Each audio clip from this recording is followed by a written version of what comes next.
अल्फाज की दुनिया के दोस्तों, मैं ममता तिवारी, एक कवि, लेखक, समाज सेवी, व्याख्याता, यूट्यूबर, इंस्टा पे 13-14 किताबों के साथ एक डायरी, 2 आलेखों का संग्रह लिए एक माँ, एक हमसफ़र, दोस्त, मददगार, बाहें फैलाकर अपनी दुनिया में आपका स्वागत करते रोज़ पूछती हूँ, और क्या कह रही है ज़िंदगी। हाँ, तो मैं योगेश, मैं ये कह रही थी तुमसे कि हमने लास्ट एपिसोड कहाँ छोड़ा था, तुम्हें याद है? लास्ट एपिसोड में जीजा माता की मृत्यु तक किया था आपने। हाँ, नमस्कार दोस्तों, मैं ममता तिवारी, क्या कह रही ज़िंदगी में आप सबसे मुखातिब हूँ। और हम छत्रपति शिवाजी के छावा के बारे में बात कर रहे थे, यानी एक शेर के बच्चे की बात कर रहे थे जिसे शेर ने किस तरह से पाला था। तो हालांकि हमने जीजा माता के मृत्यु तक का वर्णन बता दिया था, पर कुछ ऐसी ज़रूरी बातें थी जो मैं उनके मृत्यु से पहले की आपको बताना चाहती हूँ, जिससे एक भूमिका बन सके कि सारा माहौल किस तरह से अब अलग दिशा में जाने लगा था। जीजा माता की मृत्यु से पहले एक औरंगाबाद का मिशन तैयार हुआ। शिवाजी चाहते थे कि शंभूजी महाराज, या शंभूजी कहें क्योंकि वो उनको शंभूजी ही कहते थे, तो शंभूजी जो है औरंगाबाद पर विजय प्राप्त करें। तो जाने के पहले उसी समय दीपावली का त्यौहार आया, और मैंने जैसा कि कहा कि उनके यहाँ उत्सव और त्यौहार बहुत अच्छे से मनाए जाते थे। तो हुआ यूँ कि जब त्यौहार चल रहे थे तो उनकी 3 बहनें थीं, सखूबाई, रानूबाई और अम्बाबाई, तीनों आईं और इन लोगों ने बहुत अच्छे से भाई दूज मनाया। वो सभी जो है शंभू को बहुत प्यार करती थी। अब बस उनको एक ही चिंता सता रही थी शिवाजी महाराज को, क्योंकि जिस जगह वो युद्ध के लिए उनका बुलावा था, या कहना चाहिए माहौल बनाया था, उसको देखते हुए शिवाजी ने चाहते थे कि फिर से ये उनके खेमे में जाएं मुग़लों के, और कहीं पकड़े ना जाएं। इसलिए छत्रपति शिवाजी ने जो है इस तरीके का कार्यक्रम तय किया, जिसमें पुर्तगाली, गोवा, फिरंगी, ये सारे जो लोग हैं इनको भी कवर किया जा सके। उस समय क्या था कि देखिए, एक तो ये हमें मानना पड़ेगा, मराठे कितने भी चतुर हों, युद्ध कौशल में खूब मतलब होशियार हों, सब कुछ हों, लेकिन एक जगह पर वो कमज़ोर पड़ जाते थे, जल युद्ध में। जहाँ पर गोवा का जो एरिया था, जहाँ पर नाइक, दलवी, देशमुख वगैरह सब कब्ज़ा बनाए बैठे थे, और वो जो है पुर्तगालियों पर लूटपाट करते थे, और गरीब पुर्तगाली बहुत परेशान भी हो गए थे उनसे। मराठे उन्हीं से लड़ने जा रहे थे, पर वो बार बार क्या करते थे, उनके एक तरीके का छापामार युद्ध जैसा होता था, जिसमें बार बार वो बाहर निकलते थे, लड़ाई करते थे, और वो पुर्तगाली जो एक गढ़ बना हुआ था वहाँ पर उन्होंने गोवा में, तो वहाँ पर जाकर छिप जाते थे। और पर जो गरीब पुर्तगाली जनता थी, वो जो थी वो थोड़ा सा मतलब बहुत दुखी हो जाती थी, वो लूटपाट से परेशान हो गई थी। अब इसके बाद जो है ये सारी चीज़ें होने के बाद औरंगाबाद में काफ़ी अच्छा युद्ध हुआ, और बहुत सारी चीज़ें हुई। और भी जब ये औरंगाबाद से लौट रहे थे उस समय रास्ते में इन्हें बहुत सारे और छोटे छोटे मुग़लों पे शासित वाले प्रदेश मिले, उन सबको भी ये कब्जा करते हुए आ गए, और एक बहुत अच्छी जीत उन्हें प्राप्त हुई। इसी बीच में सौराबाई को समझ में नहीं आ रहा था कि वो किस तरीके से षड्यंत्र अपना शुरू करें। मतलब शुरू तो वो कर ही चुकी थी, पर हुआ क्या कि इन्होंने एक दिन क्या किया, वैसे तो येसुबाई जो है किसी से नहीं डरती थी, सबको बहुत प्यार करती थी। येसुबाई कौन? अपने संभाजी की पत्नी। तो लेकिन बस वो सौराबाई से बहुत डरती थी, और लेकिन वो रहती हमेशा धाराओं के साथ थी। तो उन्होंने बुला के भेजा सौराबाई ने, तो और ढेर सारे अपने मायके के जेवर जो हैं उनके सामने फैला दिए, और बोली कि देखो तुम इसमें से जो तुम्हें पसंद बहू तुम वो ले लो। तो वो एकदम से घबरा गई। उन्होंने कहा कि मैं कैसे मतलब जेवर ले लूँ, ये उन्हें समझ में नहीं आ रहा था। तो उन्होंने धाराओं की तरफ देखा, तो धाराओं ने कहा हाँ बहू ले लो, तुम्हारी सास दे रही हैं। तो उन्होंने सारे जेवर देखे, जो जितने सब जेवर थे, तो उन्होंने उन जेवरों में से एक जो सबसे छोटा टीक होता है वो लिया। तो थोड़ा सा व्यंग से सौराबाई मुस्कुराई, और उन्होंने वो टीक जो है उनके गले में पहना दिया, और वो बोलती कुछ नहीं थी। सुबह उनके सामने तो वैसे भी कुछ भी नहीं बोलती थी। फिर उसके बाद उन्होंने कहा अरे तुम कुछ बोलती क्यों नहीं बहू, अरे थोड़ा बहुत बोलना सीखो। चल आहा, बोले समझ में आया, तुम श्रृंगारपुर की हो। श्रृंगारपुर में जो है कुनबी भाषा बोली जाती। कुनबी यानी जो किसान लोग रहते हैं। ये किसान घर की थी, अच्छे घर की थी, लेकिन किसान के घर की थी, तो व्यंग किया। इसलिए बोले उन्होंने ये भी व्यंग दिया कि मतलब इसलिए ऐसा छोटा सा जेवर भी चुना और बोलती इसलिए नहीं है क्योंकि वो किसान के घर की थी। उनके आंखों में, येसुबाई की आंखों में आंसू आ गए और वो जल्दी से तेज़ी से भागती हुई वहाँ से चली गई। और उन्हें ये नहीं पता था कि धाराऊ जब आ रही थी तो उसी समय रास्ते में संभाजी महाराज मिल गए। उन्होंने पूछा क्या हुआ धाराऊ, तो धाराऊ ने संभाजी महाराज को बता दिया। मैं आपको एक बात और बताना चाहती हूँ योगेश, कि आपको पता होना चाहिए कि जो गोवा के किनारे युद्ध चल रहा था कोकर्ण जगह पर, जब औरंगाबाद से वो युद्ध करने वहाँ गए थे तो वहाँ पर हबशी लोगों का शासन था। उन्हें हबशी कहा जाता था, लेकिन उनका एक जल दुर्ग था, वो मतलब बहुत मजबूत था। तो इतना मजबूत था कि मराठों को उस पर कब्जा करने की ट्रिक बहुत अच्छे से आती नहीं थी। तो उन्होंने क्या किया कि जैसे ही वो कब्जा करने वाले थे इतने में बारिश आ गई। तो इस बात का ये लोग बहुत ध्यान रखते हैं कि किसी भी तरीके से इनके सैनिकों को कष्ट ना हो, तो इन्होंने सेना वापस लौटा ली। अब मैं आप लोग को बताना चाहती हूँ कि इससे डायरेक्ट कोई औरंगजेब का संबंध नहीं था। अच्छा, इस युद्ध में इनके साथ अकबर भी गए थे। मैं आपको यहाँ एक बात और याद दिला दूँ, हो सकता है कुछ दर्शक जो हैं दर्शक या पाठक या लिसनर जो भी हैं वो थोड़ा कन्फ्यूजन में आ जाए। ये अकबर औरंगजेब के पुत्र अकबर है, ये अकबर महान अकबर नहीं है, ये औरंगजेब के पुत्र यानी इनके परदादा का नाम अकबर था और इनका नाम भी अकबर था। तो ये छोटे थे उम्र में। तो अब मैं इसके बाद इन्होंने पूरा अपना जितना सारा मतलब जो युद्ध का सारी चीज़ें थी और सारा सामान था सब इकट्ठा करके वहाँ भेज दिया, रायगढ़ भेज दिया। और मतलब करीब इन्होंने 17 लाख की लूट और काफ़ी सोना चांदी जेवर सब किया। और सब जगह पर ये जहाँ भी युद्ध करते थे वो जहाँ जीतते थे तो वो वहाँ पर अपना क्या कहते हैं एक प्रतिनिधि रख के आगे बढ़ते जाते थे। क्योंकि दरअसल देखो उनका ना जो उद्देश्य था वो एक्चुअली उनका उद्देश्य था कि पूरे देश पर जो है स्वराज हो, यानी पूरा देश एक राज हो, पूरा हिंदुस्तान एक हो, पूरा भारत एक हो। और ये सारे डच, ब्रिटिश, पुर्तगाली और फ्रांसीसी ये सब अपने अपने देश लौट जाए, मुग़ल ये सब लौट जाए और पूरा हिंदुस्तान, पूरा भारत सिर्फ हम लोग हों। तो ये उनका वो था जिसका कहते थे कि स्वराज स्वराज जो बार बार बोलते हैं, वो ये इसका कारण था। अब मैं आपको इनकी दरबार में जो है छत्रपति शिवाजी के दरबार में का जो रत्न थे वो 4 थे। बालाजी आवजी चिटनिस क्या होते हैं, जो कि ख़त लिखते हैं, जैसे खलीता कहा जाता था। देखिए कुछ शब्द उर्दू के अभी भी वहाँ पर कायम थे, जैसे मुजरा करना यानी नमस्कार करने को, जैसे हमारे यहाँ नमस्कार होता है तो ऐसे करके मुजरा करते थे, वो मराठों के दरबार में भी था। चिटनिस जो थे वो ख़त लिखने का काम करते थे, सारी सूचनाएँ लिखते थे। और बालाजी की राइटिंग बहुत सुंदर थी, वो शुतुरमुर्ग के पंख से लिखते थे, बहुत ही सुंदर थी और सब उनकी विशेष राइटिंग को पहचानते थे। दूसरे थे श्री मोरोपंत पिंगले पेशवा थे उनके। और तीसरे थे अन्ना जी जिन्हें सुरनीस कहा जाता था, सुरनीस मीन्स होता है सचिव। और चौथे थे नीलोपंत जो कि पूरा भंडार खजाना सब की जो है व्यवस्था देखते थे। अब थोड़े दिनों बाद औरंगजेब ने मराठों को कैद करने की सोची और इस तरह से 2-3 मुग़ल राजा मिल गए और उन लोगों ने प्लानिंग तैयार की। लेकिन जानते हो क्या हुआ, औरंगजेब इतना कच्चा खिलाड़ी नहीं था। उसने सोचा कि अभी ये सही वक्त नहीं है मराठों पे आक्रमण करने का, क्योंकि अभी किसी में भी इतनी शक्ति नज़र नहीं आ रही। तो एक राजा उनको ये तय हुआ कि चलो थोड़ा सा हम बीच का रास्ता अपनाते हैं। तो मराठों ने भी यही सोचा कि अभी हम भी बारिश के कारण युद्ध की स्थिति में नहीं हैं, तो उन लोगों ने एक संधि प्रस्ताव भेजा। और संधि प्रस्ताव में जो है इन लोगों ने खलीतों पर साइन किए और औरंगजेब ने मतलब उनको एक मोहर, सोने की कटार, ये सब सारी चीज़ें जो है इनको भेंट की और दूसरे राजाओं ने भी इनको भेंट की। और उसी समय युद्ध जीत के आए तो शिवाजी महाराज इतने प्रसन्न हो गए कि उन्होंने उनको एक कटार और उस खलीतों पर साइन करने के लिए एक मुद्रा, ये सब जो है युवराज को दे दी। यहाँ युवराज कहना अभी ठीक नहीं होगा, मैं इसका कारण आप लोगों को बताऊंगी।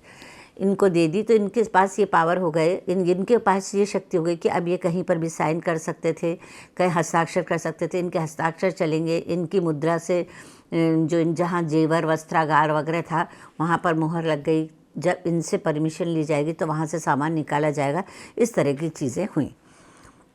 अब उस समय जीजा माता जो है, उस समय उनकी धीरे धीरे हालत ख़राब हो रही थी।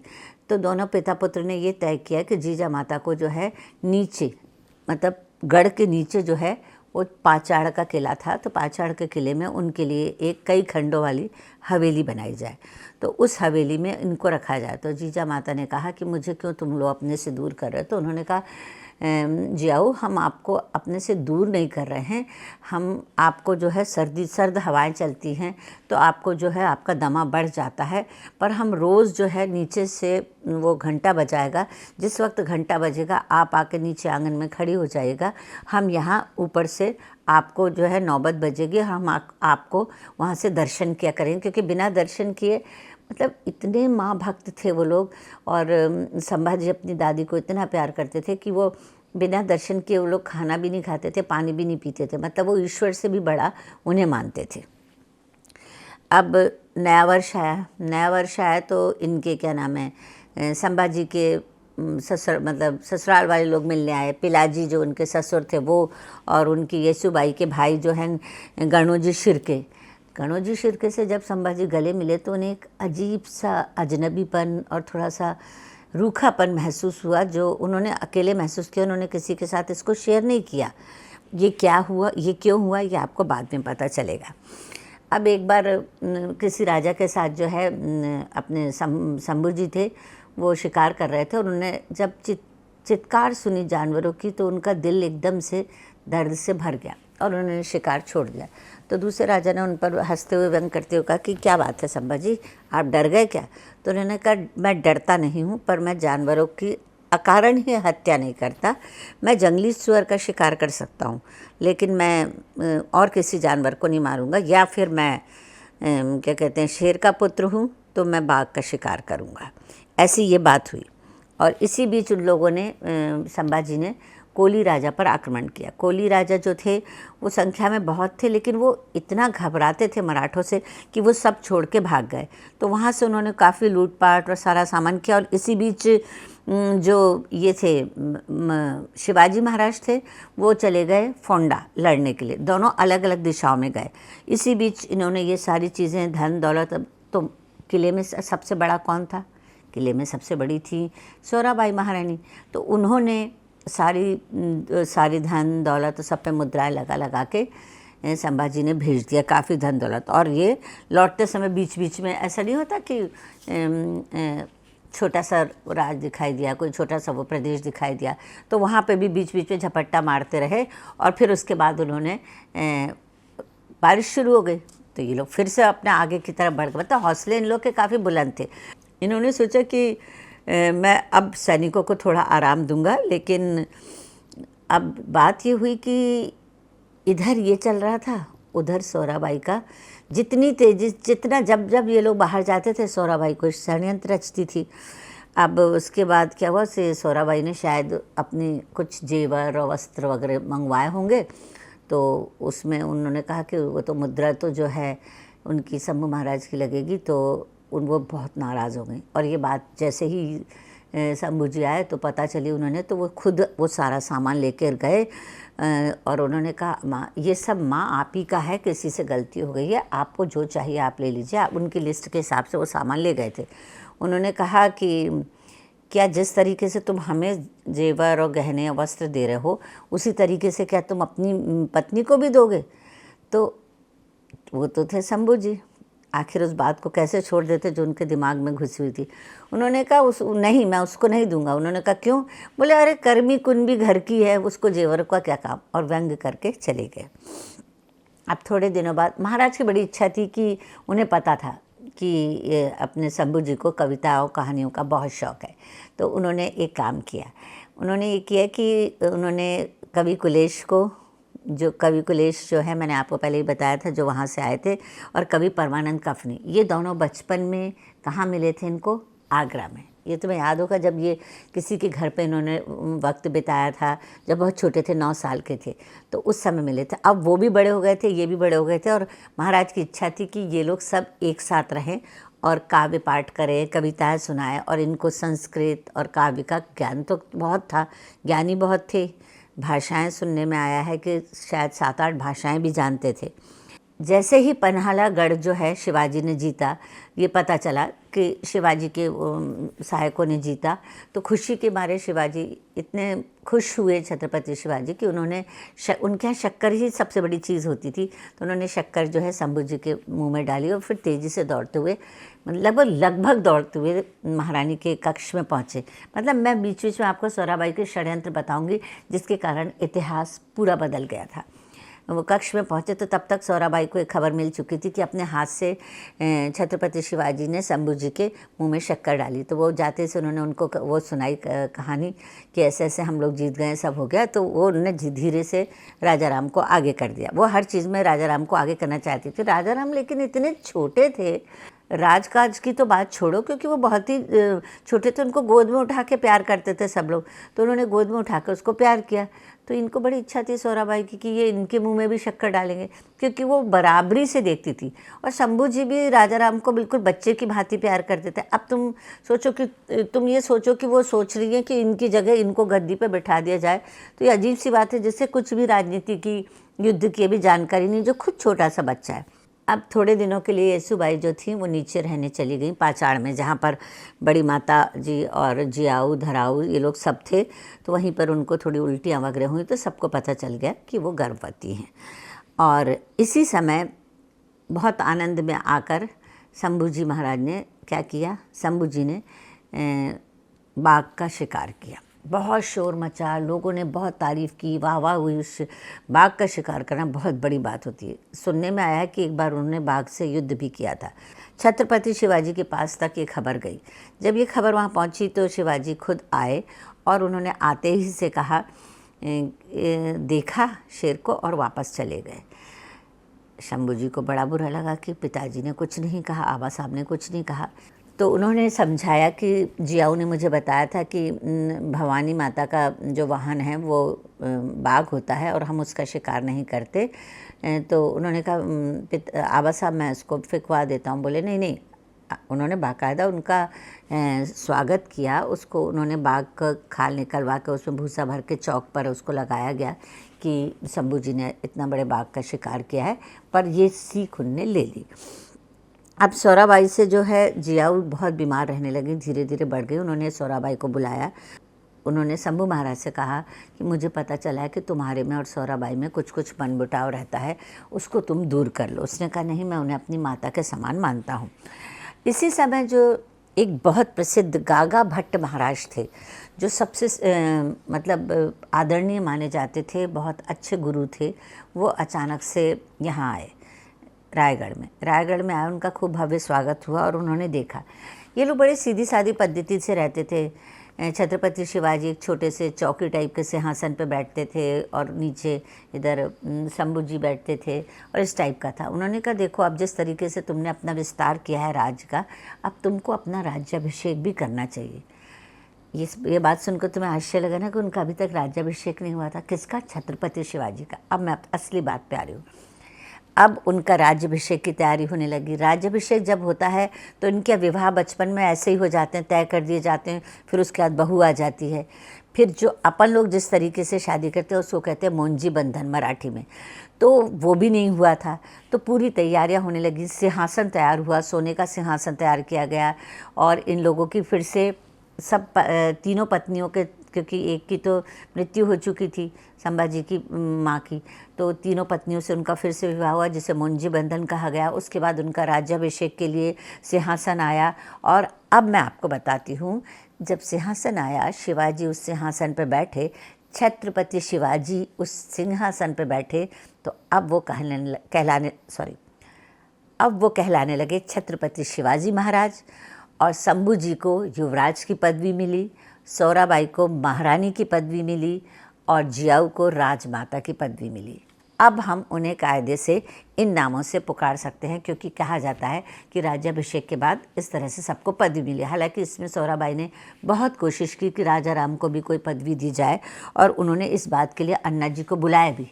उन्होंने कहा, अन्ना जी आप राजा साहब के इतने करीब हैं कि आप ये भी कर सकते हैं कि आप राजा साहब से कहें, या इनडायरेक्टली आप गागा राम भट्ट जी से भी कहें कि इसमें राजा राम को भी शामिल किया जाए, राम राज्य जो हैं छोटे से बच्चे, उनको भी शामिल किया जाए।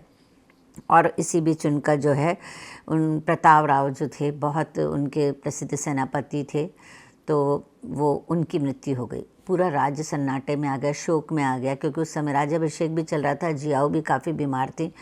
तो उस समय कौन आए? हंसा जी मोहिते, हम्बीर राव नाम की उनको पदवी दी गई। जानते हैं वो कौन थे योगेश? वो थे सोहराबाई के भाई, उनको ये पद दिया गया। और मैं आपको बता दूं, फिल्म में ये पद जो है आशुतोष राणा ने निभाया है। ये बात मैं आपको बताना चाह रही थी। और कितने आश्चर्य की बात है कि उनके भाई को ये बनाया, और वो सबसे ज़्यादा स्नेह किससे करते थे? संभाजी से करते थे। तो सोहराबाई बहुत खुश हुई कि चलो अब मेरे षड्यंत्रों में कोई और भी शामिल होगा।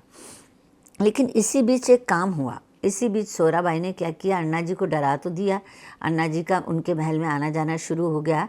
तो इन्होंने अन्ना जी की पत्नी को हल्दी कुमकुम देने के लिए बुलाया। ऐसे मराठियों में एक आदान प्रदान होता है, स्त्रियों में हल्दी कुमकुम का त्यौहार भी होता है, और ऐसे किसी को हल्दी कुमकुम भेजते हैं। तो वो महारानी से मिलने आई, उनको रेशमी कपड़े दिए गए, यहाँ तक कि मोती लगी हुई सोने की नथ भी दी गई। इस तरह से उन्होंने अन्ना परिवार से दोस्ती बढ़ानी शुरू कर दी। इसी बीच बहुत अच्छी एक चीज़ हुई, समर्थ गुरु ने इनके लिए छत्रपति शिवाजी महाराज के लिए एक बहुत बड़ा काव्य लिखा। और जैसे छोटी छोटी चीज़ों में बताना चाहती, जैसे सांप दिखा, तो देखिए सब लोग जो हैं संभाजी से तो बहुत बड़े थे, क्योंकि वो शिवाजी महाराज के दरबार के लोग थे, तो वो उनको शंभू ही बोलते थे। तो उन्होंने सांप देखा तो भाला निकाल लिया। तो उन्होंने कहा, शंभू नहीं, हम सांप को नहीं मारते, वो शिव जी का उपासक है। तो उन्होंने उनको छोड़ दिया। फिर उसके बाद उनके राज में एक कवि भूषण त्रिपाठी आए, जिसको कुलेश जी ने खुद अपने आप से उनका स्वागत किया। सब भाव विभोर हो गए, वो स्वयं चल कर आए थे, उनको राजकवि बनाया गया। हाँ, एक बात बताना भूल गई बीच में, जब राज्याभिषेक के लिए सिंहासन नीचे से ऊपर जा रहा था, तो उसमें सब राज परिवार के लोग हाथ लगाते हैं। उसमें भी सोहराबाई ने, जैसे सोहराबाई ने हाथ लगाया, महाराज ने, जियाऊ ने छू दिया उसको, और धराऊ भी थी। तो बीच में सोहराबाई ने राजा राम जी को भी घुसेड़ दिया और कहा कि तुम भी हाथ लगाओ करके। तो उनको हर चीज़ में लगता था कि राजा राम आ गया है। उन्हें जाने क्यों ऐसा लगता था कि परिस्थिति ऐसी बनेगी कि राजा राम को युवराज बना दिया जाएगा। और ये सब तुलादान जैसे जब हुआ, तो सबका तुलादान हुआ, जिसमें धराऊ का भी तुलादान हुआ। तुलादान में होता है उनके बराबर का जितना भी जेवर, धन, सोना, जो भी चीज़ होती है, वो सारा के सारा दान कर दिया जाता है लोगों को।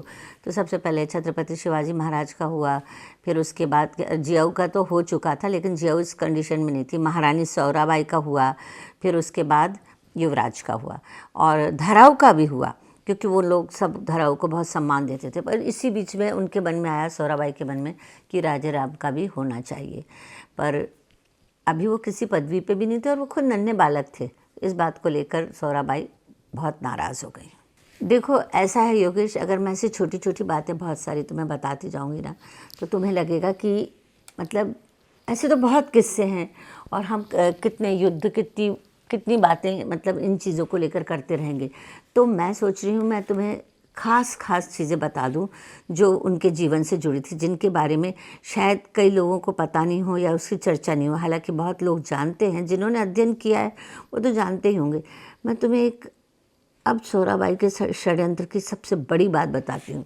ऐसा नहीं है कि छत्रपति शिवाजी महाराज और संभाजी युवराज का हमेशा से बहुत अच्छा संबंध रहा, लेकिन कुछ चीज़ें ऐसी होती हैं जब बार बार होती हैं तो थोड़ी दूरी बन जाती। एक ऐसी ही घटना हुई।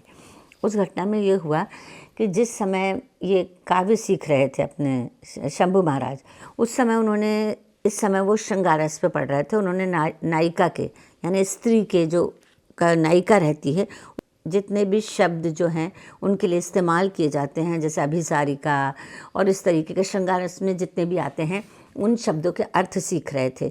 और पूरे समय वो श्रृंगार रस में डूबे रहते थे और काव्य रचते रहते थे। एक दिन वो आए अपने कमरे में और उन्होंने येसुबाई को एक नखशिख वर्णन सुनाया। एक सुंदर स्त्री का वर्णन सुनाया। तो येसुबाई थोड़ा नाराज़ सी हो गई। उन्होंने सोचा पता नहीं ये किस स्त्री के बारे में बात कर रहे हैं, और उन्होंने थोड़ा सा नाराज़गी दिखाई। तो बाद में हंसते हंसते शंभू जी बोले कि अरे नहीं भाई, ये राधा जी का वर्णन है जो गोविंद जी कर रहे हैं। इस तरीके से हंसते हुए बाहर निकल गए। पर हुआ कुछ और। इस समय महल में एक हल्दी कुमकुम की प्रथा चल रही थी और बहुत भीड़ मची हुई थी। शंभू जी महाराज ऊपर खड़े हुए नीचे के आंगन में देख रहे थे कि वहाँ क्या है। अचानक से उनकी दृष्टि एक स्त्री पर पड़ी जो उन्होंने वर्णन किया था, नक्शिक वाला। नक्शिक से मतलब इतनी खूबसूरत औरत, शादीशुदा, सुहागन, चूड़ियाँ बिंदियाँ सब लगाए और बहुत ही खूबसूरत और खामोश सी सबके बीच में खड़ी, पर दृष्टि उसी पर जा रही थी उनकी बार बार। देखो यहाँ मैं आपको यहाँ मैं योगेश आपको एक चीज़ बता दूँ। इस बारे में मैं बहुत क्लियर नहीं हूँ। हालांकि किताब से तो छावा जी की मतलब छावा जो किताब है इसको तो हम इग्नोर नहीं कर सकते, क्योंकि उन्होंने उसमें सारे अपने रिसोर्सेज और सारी रिसर्च और सब कुछ बताया है। तो मैं उसके अनुसार बात कह देती हूँ। लेकिन कुछ लोगों ने, जो अलग अलग लेखकों ने जो लिखा है, कुछ में उनका मानना है कि वो उनकी तरफ आकृष्ट हुए थे, कुछ का मानना है उनके संबंध थे। पर सही बात तो इनके हम आकर्षण की बताते हैं, क्योंकि उस समय वो श्रृंगार के काव्य रस में डूबे हुए थे। तो उन्होंने उस स्त्री को देखा और वो देख के नीचे उतरते हुए तेज़ी से आए सीढ़ियों से।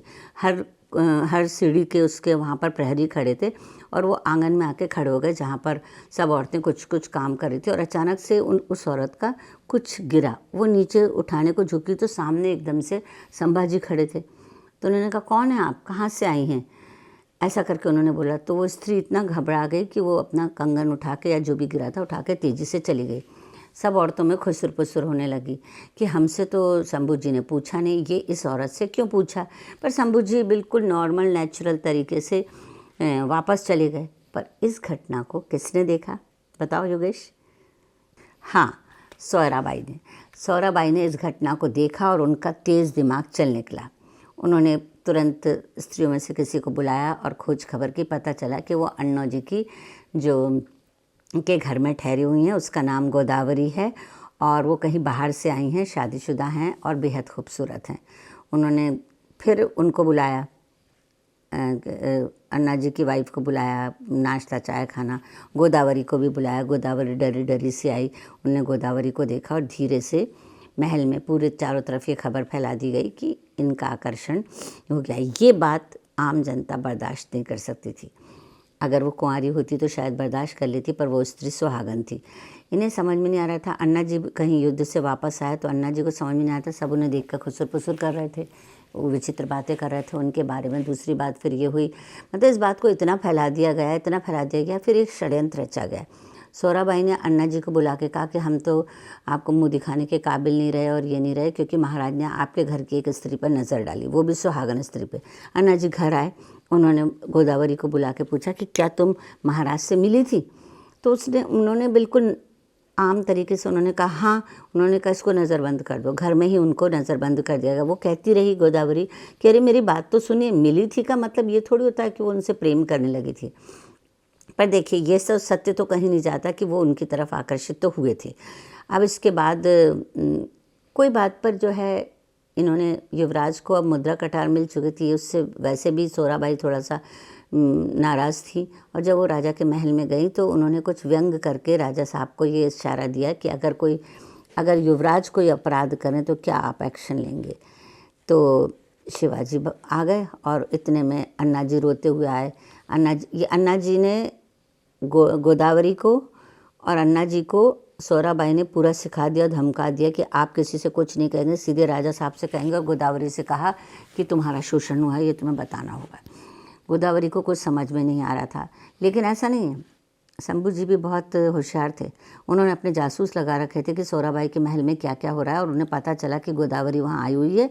और उन्होंने इनसे, अन्ना जी महाराज उस समय दरबार में गए और उन्होंने रो के कहा कि मैं राज छोड़ देना चाहता हूँ, मैं राज के खिलाफ़ कुछ नहीं कहना चाहता हूँ, मैं चला जाऊँगा। उन्होंने कहा आप बताइए क्या बात है। आप बोले अगर राज परिवार के किसी सदस्य ने कोई वो किया हो, मतलब षड्यंत्र किया हो या हमारे परिवार की स्त्री पर नज़र डाली हो, तो बोले हम उसके खिलाफ़ भी वैसे एक्शन लेंगे। तो उन्होंने पूछा कि वो कौन है, तो बोले कि वो युवराज संभाजी हैं। तो उन्होंने कहा उनको कैद कर लिया जाए। तो उस समय उनको कैद कर लिया गया। कुछ कथाओं में, कुछ किताबों में ये बताया गया कि उनको जेल में डाल दिया गया था, पर वास्तव में जेल में नहीं डाला था, उनको उनके महल में ही नज़रबंद कर दिया था और दूसरे दिन उसका निर्णय करने के लिए बुलाया जाने वाला था। अब इसके बाद इन्होंने जल्दी सोहराबाई ने गोदावरी को फिर से कॉन्फिडेंस में लेने के लिए कि गोदावरी घबराहट के मारे कुछ ना बोलते, उसको धमकाया कि तुम्हें ये बयान देना है कल उसमें। उसी समय शंभूजी महाराज को ये पता चल गया कि गोदावरी वहाँ आई हुई हैं और उन्होंने जल्दी से अपने सैनिक लेके उनका डोली का पीछा किया और उनको डोली से उतार के घोड़े पे बिठाया। वो घोड़े पे नहीं बैठ पा रही थी, तो उन्होंने नीचे से उठा के घोड़े से उनको अपने साथ लिया और तेज़ी से भाग के वो नीचे के गढ़ में गए और वहाँ जाके सैनिकों के साथ उनको जेल में डाल दिया। और उन्हें बड़ी दया भी आई गोदावरी पे और उन्होंने कहा कि हमने तुम्हारे साथ कभी कोई गलत काम नहीं किया, ना कोई इस तरीके की हरकत की, तो तुम्हें जब बयान देने के लिए बुलाया जाए तो तुम अपने विवेक से काम लेना और तुम खुद सोच लो कि तुम्हें क्या कहना है, क्योंकि उन्हें पता चल गया था सोहराबाई ने उनको वहाँ धमकाया है। अब वो गोदावरी बड़े असमंजस में खड़ी थी कि वो सोहराबाई का पक्ष ले, अन्ना जी की तरफ हो या फिर क्या कहते हैं युवराज की तरफ हो, वो असमंजस में थी। और इधर अन्ना जी जो थे सिर्फ दरबार में सुनने के लिए सब सन्न थे, दरबार में सुनने के लिए सिर्फ सोहराबाई बैठी थी और बाकी के लोग स्त्रियों की तरफ से सिर्फ सोहराबाई थी। और उन्होंने कहा कि युवराज ने जब ऐसा किया तो युवराज को बुलाया गया, तो उन्होंने कहा युवराज ने मुजरा नहीं किया। तो युवराज ने बोला कि उनके हाथ बंधे हुए थे, उन्होंने झुक के मुजरा किया। तो जब उन्होंने ये बोला कि युवराज से ये लिया जाए, वो ले लिया जाए, इनकी कोड़ियों की माला उतारी जाए, तो हम्बीर राव ने तुरंत बोला कि अभी चूँकि वो मतलब मुजरिम घोषित नहीं हुए हैं तो आप उनकी माला और या उनके सारी चीज़ें नहीं उतार सकते, आप पहले अपराध सिद्ध कीजिए। तो उन्होंने कहा अन्ना जी, तो उन्होंने कहा गोदावरी को बुलाया जाए, उस स्त्री को बुलाया जाए। बोले स्त्री को दरबार में क्यों लाएं? अन्ना जी ने एकदम से चौंक के कहा स्त्री को दरबार में क्यों लाएं? बोले इसलिए लाएं कि हम उसका भी तो वो सुने, उसका भी बयान सुने कि क्या वास्तव में युवराज ने उनके साथ कुछ गलत किया है। तो लोग दौड़े, लेकिन तब तक यहाँ क्या हुआ कि उनके मन में इतना मलाल आ गया गोदावरी के मन में कि वो बाहर दिशा मैदान जाने के बहाने से जाके बाहर निकली और उन्होंने पहाड़ी से कूदकर अपनी जान दे दी। मतलब एक सती को इस तरह से अपनी जान देनी पड़ी। शिवाजी महाराज को बहुत दुख हुआ, खुद संभाजी को भी बहुत दुख हुआ और उनका सम्मान के साथ उनका दहन किया गया, अग्नि दहन किया गया और उनके वहाँ पर एक सती का चौरा भी बनाया गया। और ये कथा यहाँ पर समाप्त हो गई और उनके ऊपर से एक बहुत बड़ा बोझ भी हट गया। शिवाजी महाराज समझ गए कि शंभूजी निर्दोष हैं। बाप बेटे के बीच में बढ़ी इस खाई को कौन और कैसे मिटाया जाएगा, ये हम अगले एपिसोड में देखेंगे। तो योगेश, तुम्हें अच्छा लगा होगा और दर्शकों आप बताइएगा कि आपको ये कथाएं कैसी लग रही हैं। अब मैं इसी की एक छोटी सी कथा और लेके आऊँगी। जैसे जो लोग सोचते हैं कि शिवाजी और उनके बीच में कोई किसी तरीके की प्रॉब्लम, वैसे देखिए इसको समस्या इसलिए नहीं कहेंगे कि शंभूजी इसके बाद भी अपने पिता का सम्मान करते थे, पर वे शर्मिंदा थे और शिवाजी इसलिए शर्मिंदा थे क्योंकि उनको लगता था कि उन्होंने शंभूजी के खिलाफ गलत कदम उठाया है। सच क्या है हम लोग कोई नहीं जानते, पर इतिहास में जो लिखा जाता है हम उसको तो स्वीकार करते ही हैं।